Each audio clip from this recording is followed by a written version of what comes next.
In our discussion today, we will be addressing the controversial topic of the No Child Left Behind Act.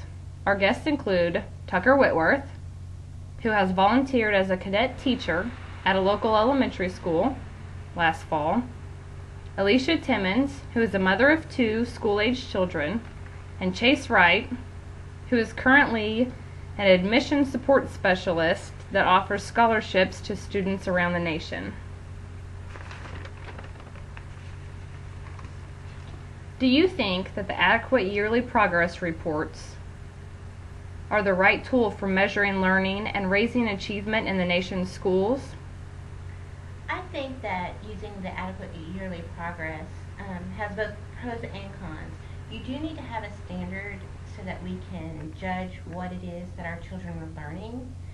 However, when you use standardized testing, it results in the teachers are teaching just what is needed to pass a test. And you can't really hold children to a set standard. Like with my son Matthew, he will be 7 in January, yet his language skills is that of a 3-year-old. The state of Missouri actually they increased the rate that is considered normal according to standardized testing, so that even if a child is behind, statistically they look like they're right on target, and therefore Missouri is reaching their goals in accordance with the No Child Left Behind Act. What is the main emphasis teachers use to teach kids in public schools? I think the main emphasis is on standardized testing. It results in test madness between the teachers and the students. In public schools, there is a push for standardized testing to help show students' progress in the classroom since the mid-1990s. Adequate yearly progress reports, AYPs, measure and rank the performances of public schools. Due to the No Child Left Behind Act, states can indefinitely close underperforming schools that fail to meet the requirements set by the AYP. Teachers' careers are on the line, and if their class does not meet the qualifications necessary, it becomes their job. And it's also important to prepare every student to excel in math and science to proficient levels set by the No Child Left Behind Act.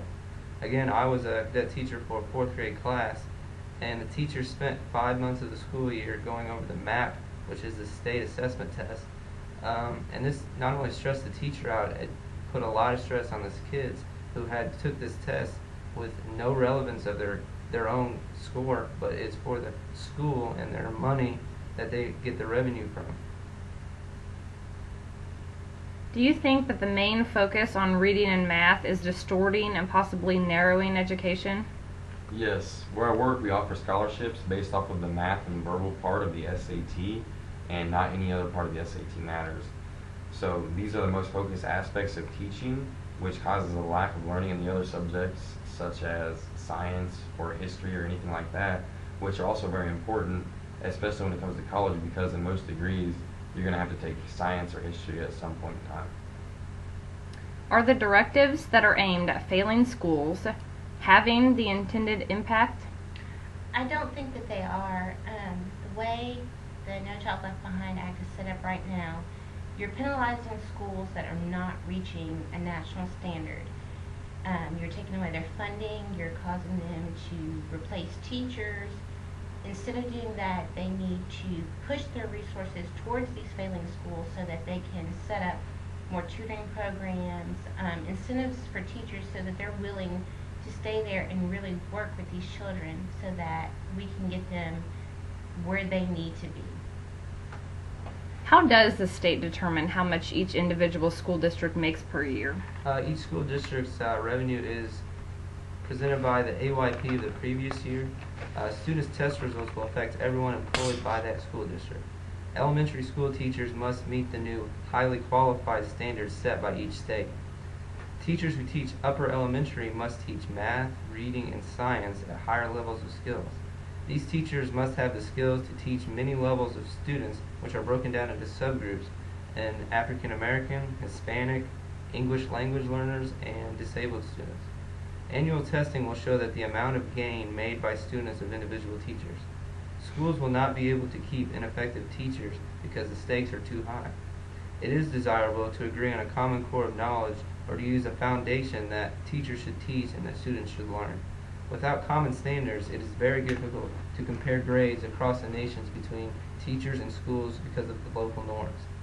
In a nationwide survey by the National Board of Educational Testing, a majority of teachers supported their state content standards, and more than one-half reported that their state-mandated test is based on a curriculum that all teachers should follow.